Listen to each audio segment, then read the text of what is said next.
What's up, y'all? Jammin Jon here from Thralls of Metal, bringing you my end-of-year list for 2024. What a crazy year it's been, again, for metal. It was extremely hard to pit awesome albums against awesome albums. And even though there are 40 albums in my list, there were 58 potential candidates, and 6 of them vied for the number 1 spot. Nonetheless, I'm looking forward to talking about everything. Now, there's a disclaimer about these upcoming videos. Things you may hear in the background. 1. My upstairs neighbors. This includes chairs rolling across the floor, children running and adults running across the floor, people yelling, both kids and adults, a dog barking and skittering across the floor, as well as people yelling about the dog. 2. My butthole cat, Al. He's not allowed in the office as he likes to chew on cords, and somewhat recently during a live stream, he took a big creamy dump on my floor right near my stereo. So, thusly, he is not allowed in the office. If you hear him in the hallway meowing and yelling at me, I assure you he's okay. 3. People outside my office window, which is right there. I live not in the greatest of apartment complexes, and people here are known to fight outside. If you can handle this, then by God, welcome to my life and all of the videos to come out of this office until I finally decide to move. Now, another thing I wanted to do was give a small tour of my office. Since I'm spending a lot of time in here shooting these videos, I thought, why the hell not? Because I can, because it's Thralls of Metal, and I'm on the channel, and I can do whatever I want, so you're gonna suffer through it. But not really, because my office is kind of cool, so let's take a look. My stereo system here for when I need to play CDs. I have enough to play CDs. My CD collection, which definitely pales in comparison to Necrotic Nick's collection, but Nick is insane, so that.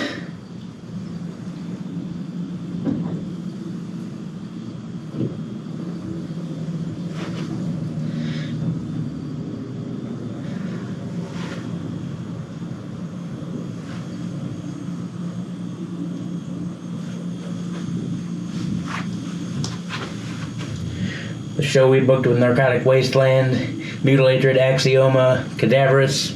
That was pretty neat.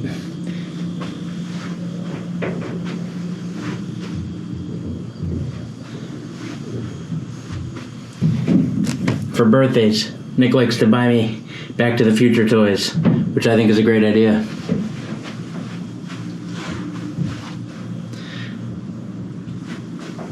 And now we get to my computer here. You guys may remember that a couple months ago I got on Facebook and asked if anybody knew how to build a computer because I'm getting older and I don't know how to do shit anymore.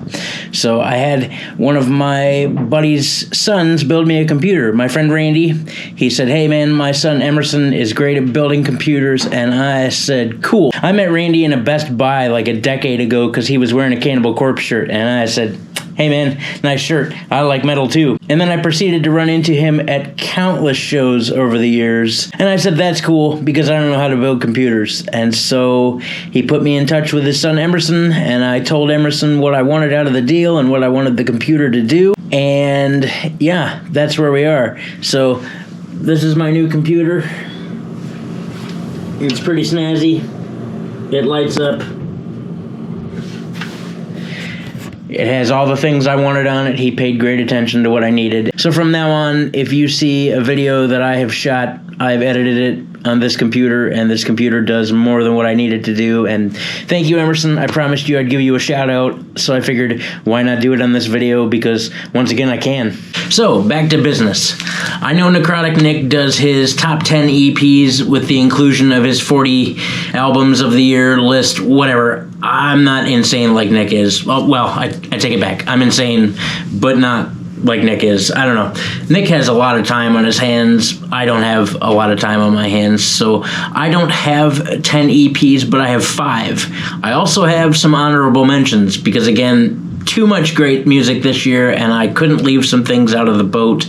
So, yeah, I decided to throw together a top 5 EP list and some honorable mentions, and those EPs I will get into right now. Number 5, Ritual, with Elimination, Extermination, Eradication.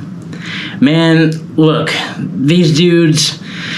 Indianapolis, Indiana has some real powerhouse acts coming out these days. You may see some appear in my top 40, but as this is an EP, well, here you go. 3 out of the 5 guys in this band I've known personally for a long time, and while that's not the reason the album is here, it just makes it more of a pleasure to know them. You like blast beats, killer grooves, low-end tremolos, and dark demonic growls? Yeah, me too. This band brings it to the table, and to be honest, it's the heaviest, most cohesive, most focused thing I've ever seen come out of these guys, and I'm a huge fan of Demiricus and Flesher, but god damn it, Ritual is awesome. You don't believe me? Swing on through Bandcamp and chickadee check it for yourself. Coming in at number 4, Axioma with Live Totality. Alright, look, first off, how cool would it have been to be outside, underneath this full and total eclipse, jamming in a field by the water, and playing this 14-minute long instrumental jam that worships the gods of the sky. That alone is pretty goddamn sweet. I just love this band and their dark approach to a style of music that doesn't see the love it should see. While I'm a pretty big fan of certain Neurosis albums that I'm sure this band loves, they just nail the vibes of that whole dark post-metal era and add some touches of black metal and death metal to it. This band rules, and this little 4-song offering just crushes. We just did a review. Go back and watch that for more. But definitely check out Axioma and Live Totality. It's a brilliant record. I fucking loved it, and I realize it hasn't been out that long, but once again, I don't care. You should check it out. Coming in at number 3, Pestilent Death with Pathways to Infinite Malignity. Who doesn't love a good knuckle-dragging, barbaric batch of cavemen beating you over the head with a club the size of Los Angeles? Well, it's not to the trip to the hospital I would like to take. I think it's what this band intended for your life. Savage chugs, down-tuned tremolos, blast beats, and nasty grooves. They may not necessarily be reinventing the wheel, but they certainly were there when it was created, and then they used the vehicle to go buy instruments to make this absolute monster of an EP. After I was pulverized by all 4 songs, I found there'd be no way to keep it off the list. So here it is, along with a shattered neck.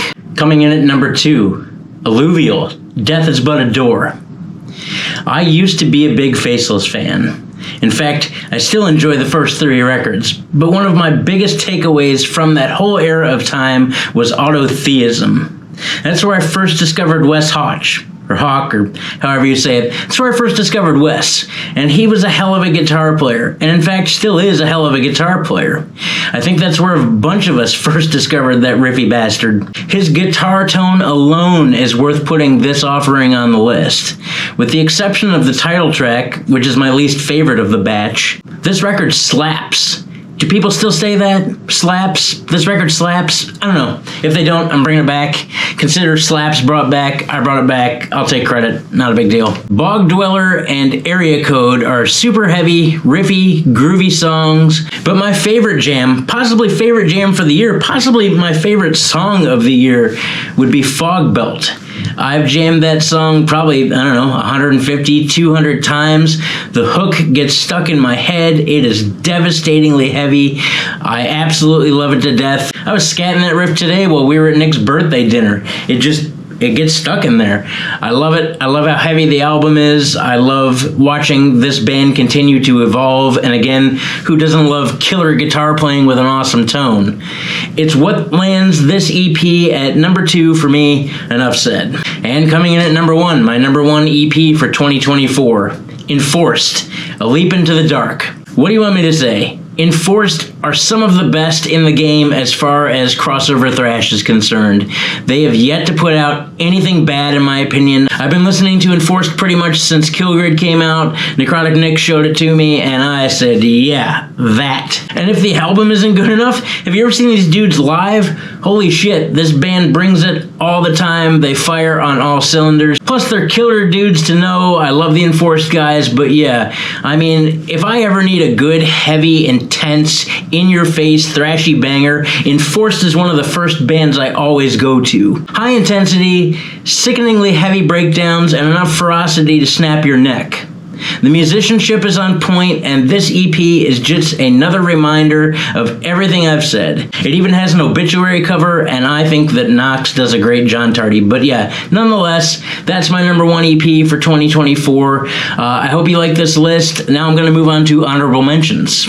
Now again, these honorable mentions, like I said, as my list is only able to be a top 40, I did have 58 bands on my initial list, and it was really, really hard to knock some of these bands off. I felt like an absolute turd for not putting them on there, so I'm just going to mention a few. Cognitive with Abhorrence. One of the things I like most about this band is the fact that from album to album, it sounds a little bit different every time. It's like the band switches focus from what they want to be heard as. Do you want super heavy riffs? Do you want slams? Do you want just breakdowns? Do you want more melody? Blah, blah, blah, blah, blah. The list goes on. And this time with Abhorrence, I think that this is, again, one of the most cohesive things they've put out yet to date. It absolutely slams. While it's still very techy, in my opinion, it's one of the riffiest and most intense albums to date. It has some awesome melodies and some really great leads. We just saw these guys live a couple weeks ago, and they absolutely crushed. The breakdowns on this record, the riffs, the insane leads, and the blistering drums, I don't know. It all hit me really hard, and it stuck with me throughout the year as an absolute banger.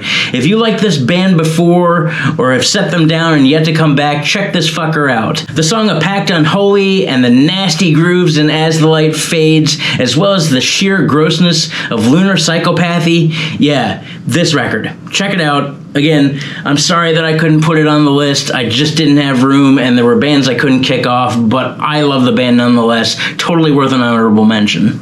Next up for my honorable mention, Summoning the Lich, Under the Reviled Throne. While I will openly admit that this band sounds incredibly like the Black Dahlia Murders still, it's not like they're a terrible band to emulate, right? What I will say for this album is that they have incorporated not only some different vocal patterns and tricks, but the riffing itself is actually just straight gold. There wasn't a single time this year that my ears didn't come back to at least enjoy a few jams from this record. I even put a few of these songs on playlists I made for other people. Most notably, the back-to-back beastie combo of The Forest Feasts and My Horrors Unending.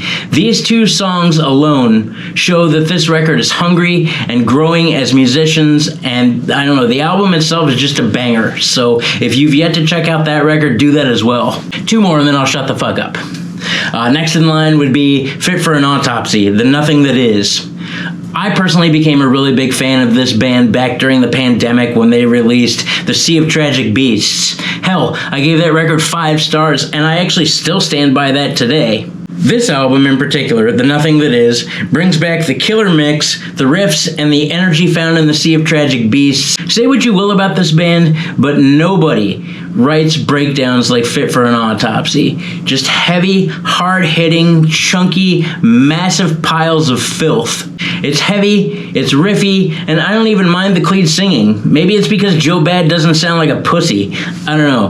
While this record didn't quite make the list, it is certainly worth a mention. And then last but not least, my final honorable mention for this whole shebang would be Engulf with The Dying Planet Weeps. I got into Engulf back in 2019, I believe, late 2019, when we first started Thralls of Metal, and I was doing What's John Jamming. Something that's going to come back now that I have an office and a computer and the capability to do all this. But anyway, I stumbled across Engulf because I was listening to a lot of Morbid Angel, and it came up on Spotify as something I should check out. It's a one-man band run by my buddy Hal. Hal, for the life of me, I'm going to butcher your last name, so I'm not even going to fucking say it. But he is a riff master. This guy knows how to write big, sick, thick, chunky riffs. His vocals are pretty over the top. He does well with death growls. There's always some sort of crazy dissonance going on. And while the drums are programmed, I will totally admit that I didn't know that in the beginning. I just thought that he had an awesome drummer, and whoever mixed the drums on the record did a fucking great great job because they were thick and warm and punchy, and again, all the things I love about death metal drums. But they were programmed, and that threw me for a loop. But nonetheless,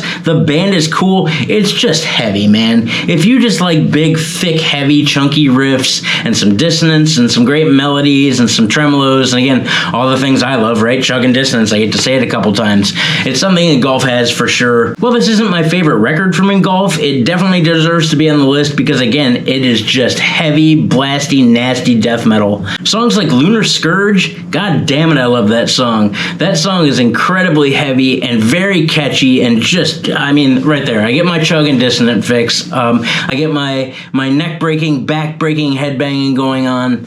I don't know. I wanted to throw it in because, once again, only got 40 albums to play with, and I can do honorable mentions because I can, but yeah. And that brings me to the end of my EPs and honorable mentions. Shortly hereafter, I will be moving on to my top 40. If you've seen Necrotic Nick do his, mine are set up exactly the same way. You'll get albums 40 through 26, and then albums 25 through 11, and then my top 10. So that brings me to the end of this video. If you like what you saw, please hit the like button, the subscribe button, the follow button, and all that jazz, because we here at Thralls of Metal do stuff like this all the time.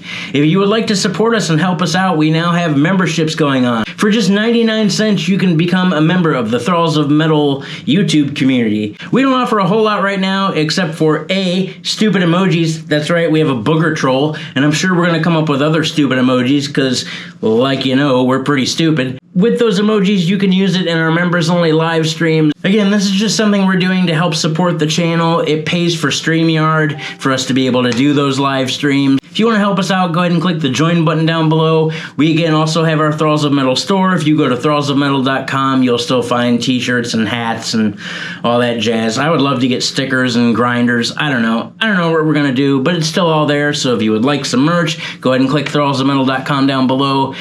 Last but not least, thank you guys for being a part of this channel. We are, again, always very grateful to have you here. Album reviews, discography rankings, tons of content coming your way. But really, the thing I'm sure you're here for is our end-of-year lists. Nonetheless, thank you for being here.